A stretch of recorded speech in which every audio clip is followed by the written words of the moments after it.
నమస్తే వ్యూయర్స్, నేను Sahasra. Welcome to our channel.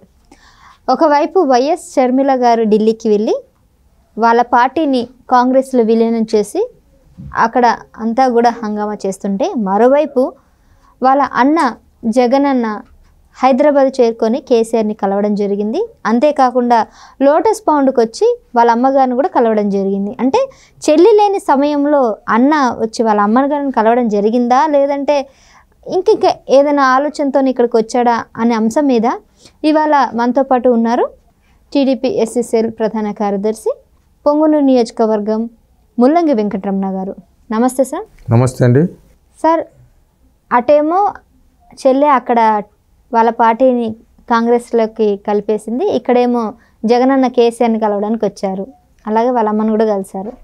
ఎందుకంటే కరెక్ట్ టైం చూసుకొని అలా వీళ్ళిద్దరూ ఒకరటు ఒకరిటు ఇలా వెళ్ళారా, లేకపోతే అసలు అనుకోకుండానే ఇది జరిగిందంటారా? ఇప్పుడు తెలంగాణలో 1 నెల అవుతోంది ప్రభుత్వం మార్పు చేసిన వారానికంతా కేసీఆర్ గారు బాత్రూంలో పడిపోయి, మీ పిల్లలు ఇంటర్మీడియట్ మరియు ఎంసెట్ చదువుతూ సబ్జెక్ట్స్లో కన్ఫ్యూజ్ అవుతున్నారా? కాన్ఫిడెన్స్ లెవెల్ తక్కువగా ఉందా? రిపీటెడ్ మిస్టేక్స్ చేస్తున్నారా? అయితే మీకోసమే ఉంది rise app. 1 lakh question bank, performance analysis, online classes by experts, ఇంకా మరెన్నో ఫీచర్స్ తో మీ ముందుకొచ్చింది rise the perfect guide. Description లో ఉన్న లింకును ఉపయోగించి సబ్స్క్రైబ్ అవ్వండి. హాస్పిటల్లో చేరి శస్త్రచికిత్స జరిగింది. ఆ శస్త్రచికిత్స కోసం ప్రతిపక్ష పార్టీలో ఉన్నటువంటి రేవంత్ రెడ్డి గారు గతంలో ముఖ్యమంత్రిగా ఉన్నటువంటి కేసీఆర్ గారిని దుమ్మెత్తిపోసి అతనిపైన అనేక ఆరోపణలు చేసి అతనికి జరిగిండే అపాయము, గండము, దెబ్బలను చూసేదానికి వెంటనే హాస్పిటల్కి వెళ్ళాడు. తర్వాత ఆంధ్రప్రదేశ్లో ఉన్నటువంటి ముఖ్యమంత్రిని హింసలకు గురి చేసి ప్రభుత్వం అధికారంలో రానీయకుండా ప్రయత్నం చేసినటువంటి కేసీఆర్ ఆంధ్రప్రదేశ్లో ఉన్నటువంటి తెలుగుదేశం నాయకుల మీద అనేక రకమైనటువంటి కేసులు పెడతానని బెదిరించి, వాళ్ళందరూ ఆస్తులంతా లోపరుచుకుంటామని చెప్పి బెదిరించి, అక్కడ జగన్మోహన్ రెడ్డికి సహకరించి జగన్మోహన్ రెడ్డి పార్టీ అధికారంలోకి వచ్చేదానికి అనేక ముప్పు తిప్పలు పెట్టి తెలుగుదేశాన్ని పెట్టి సహకరించినటువంటి వ్యక్తి కేసీఆర్. అటువంటి వ్యక్తిని నెల తర్వాత ఈరోజే రావడము అంటే దీంట్లో ఒక ప్రత్యేకమైనటువంటి ఆలోచన ఆయన బుర్రలో ఉంది. నెంబర్ 1, ఈరోజు వాళ్ళ చెల్లెలు మీరు అన్నట్టు ఢిల్లీకి వెళ్ళింది. ఆమె లేదు ఇక్కడ. ఆమె లేని పరిస్థితుల్లో వాళ్ళ అమ్మని చూడాలని వచ్చినాడా, కేసీఆర్ని చూడని వచ్చినాడో మనకు తెలియదు. వాళ్ళ అమ్మని గతంలో వాళ్ళ అమ్మకు పుట్టినరోజు జరిగితే కూడా తల్లికి ఏ రోజు ఆయన పలకరించి పుట్టినరోజు శుభాకాంక్షలు చెప్పలే.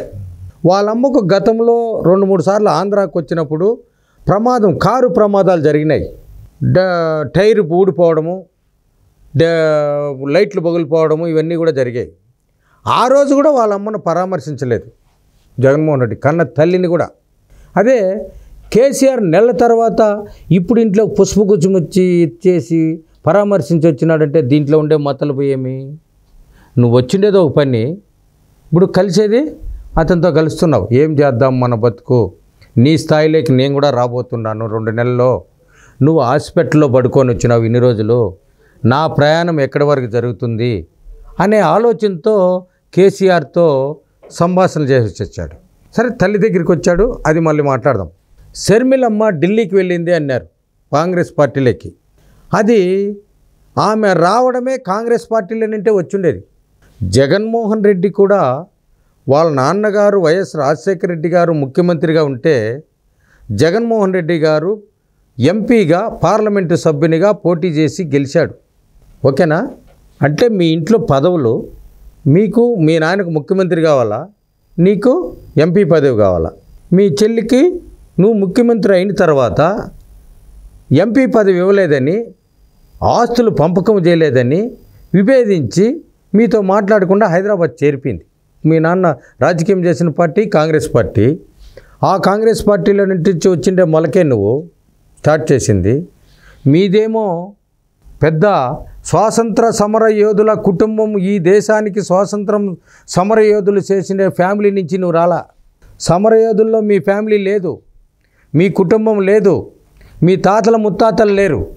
మీ తాత ముత్తాతలందరూ వచ్చిండేది ఎక్కడి నుంచి అంటే ఒక విధ్వంసకర హత్యలు, కోడూరులో వెంకట సుబ్బయ్య అనే ఆయన హత్య చేసిన ప్రారంభమైనటువంటి హత్యలు లాస్ట్కు పులివెందుల్లో మీ చిన్నాన్న వివేకానంద రెడ్డిని హత్యా ప్రయాణము, పులివెందుల్లో మీ సొంత చిన్నాన్నను ఇంట్లో బాత్రూంలో గొడ్డలికి పోటేంతవరకు ప్రయాణం సాగింది మీ రాజకీయ హత్యా ప్రయాణం. మీరేమి మీ కుటుంబం ఏ రోజు ఒక సెంటు కూడా ప్రభుత్వ భవనాలకు కానీ ప్రభుత్వ బిల్డింగ్లు కానీ మీ కుటుంబం నుంచి ₹1 సొంత డబ్బుతో కూడా ఏ రోజు కూడా ఒక ప్రాణం పోయినా కూడా సొంత కుటుంబంలో నుంచి ₹1 కూడా దాన ధర్మాలు చేసే చరిత్ర మీ కుటుంబంలో లేదు. అసలు మాకే పిచ్చి పట్టిపోతుందండి మీ గురించి చెప్పుకోవాలంటే. ఏందో చెల్లి మీ నాన్న ముఖ్యమంత్రి అయినాడు, నువ్వు ముఖ్యమంత్రి అయినావు, మీ చెల్లి ముఖ్యమంత్రి కావాలా, ఆమె కొడుకు మళ్ళా ముఖ్యమంత్రి కావాలా? ఇది మీ ప్లాను.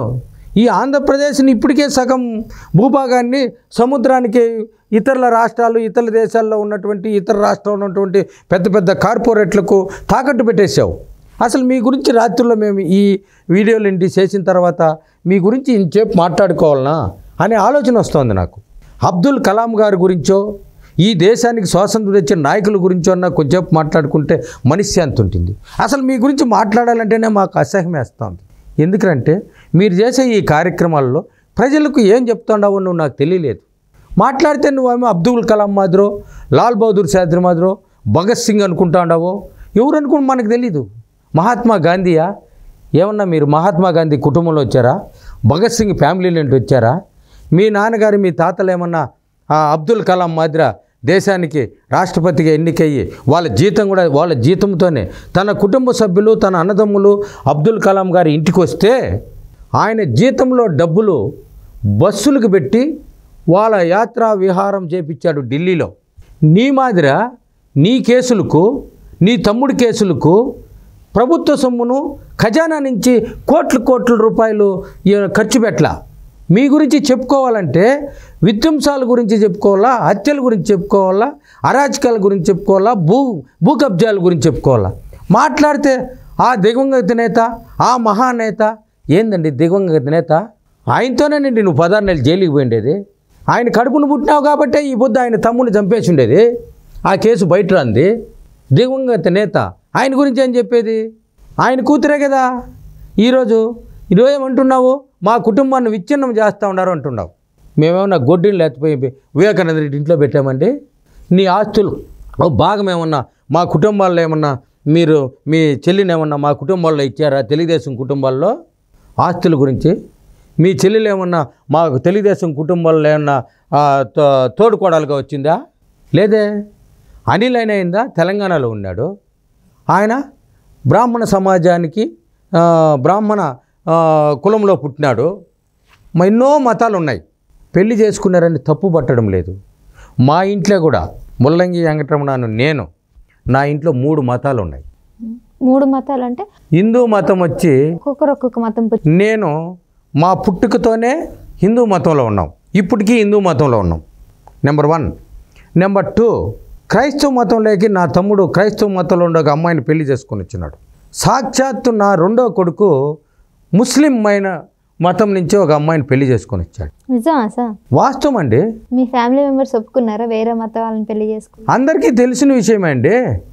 ఇదేం డూపు కాదు. వాళ్ళ మాదిర జగన్మోహన్ రెడ్డి మాదిర యేసు ప్రభువును కలిసి ఏ రోజన్నా ఈ బైబిల్లో హత్యలు చేయమని చెప్పాడండి యేసు ప్రభువు? బాబాయ్ గొడ్డలి పోటు చేయమని చెప్పాడండి? కోడి కత్తి చెప్పాడండి? చెప్పండి. పరిటాల రవిని చంపమన్నాడా?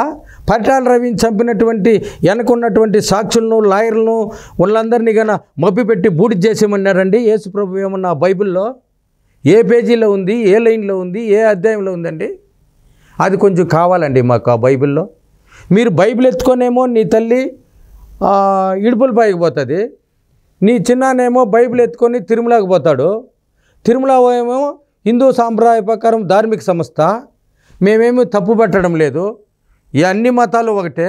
ఏ దేవుడినైనా కొలవచ్చు, ఎవరు ఏ మతంలో అన్నా చేరచ్చు. దాన్ని ఎవరు తప్పులు పట్టేది. ముందే చెప్పాం, మా ఇంట్లో 3 మతాలు ఉన్నాయి. మా ఊర్లో 9 కులాలు ఉన్నాయి. మా పల్లెలో నేను పుట్టిండే ఊర్లో 9 కులాల వాళ్ళు పెళ్లి చేసుకున్నాం. మాకు అన్ని కులాలు అన్ని మతాలు సర్వసాధారణమే. అయితే మేము అందరి దేవుళ్ళను సరిసమాన చూస్తాం.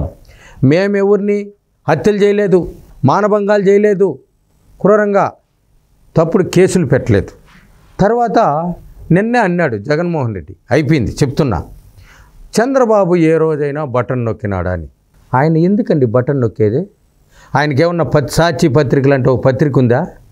లేదే. సిమెంట్ ఫ్యాక్టరీ ఏమన్నా ఉందా? లేదే. లేదు. ఛానల్ ఏమన్నా ఉందా? లేదే. దేనికి నొక్కాలండి? నువ్వు నొక్కే బటను నేరుగా బ్రాందీ షాపులు లేకపోతా ఉంది.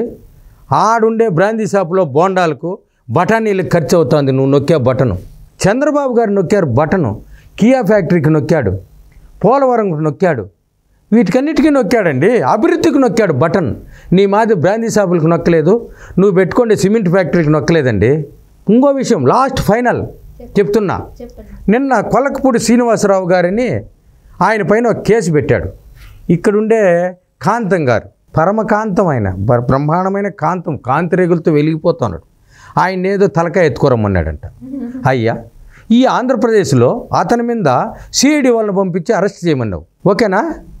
సాక్షాత్తు 14 సంవత్సరాలు ముఖ్యమంత్రిగా చేసి 10 సంవత్సరాలు ప్రతిపక్షంలో ఉన్నటువంటి నాయకుడిని, ఒక బోడిగుండోడు, కాల్లో చెప్పులు లేనోడు, వాడిని పిలిపించి ఎన్ఎస్జీ వాళ్ళు లేకుంటే చంద్రబాబుని ఇప్పుడే పోయి నరికేస్తానంటున్నాడు. ఏమండి, వాడిపైన కేసు ఏదండి? కొలకపూడి శ్రీనివాసరావు మీద పెడతాండవే కేసు, సిఐడీని పంపించి. ఒక ముఖ్యమంత్రిగా 14 సంవత్సరాలు చేసి ప్రస్తుతం ఆంధ్రప్రదేశ్కు ఉన్నటువంటి ప్రతిపక్ష నాయకుని పైన ఏటుకు నరికేస్తాను ఎన్ఎస్జీ వాళ్ళు లేరంటే కేసు లేదండి. ఈ విధ్వంస పాలనకి సమరగీతం పడే రోజు దగ్గరలో ఉందండి.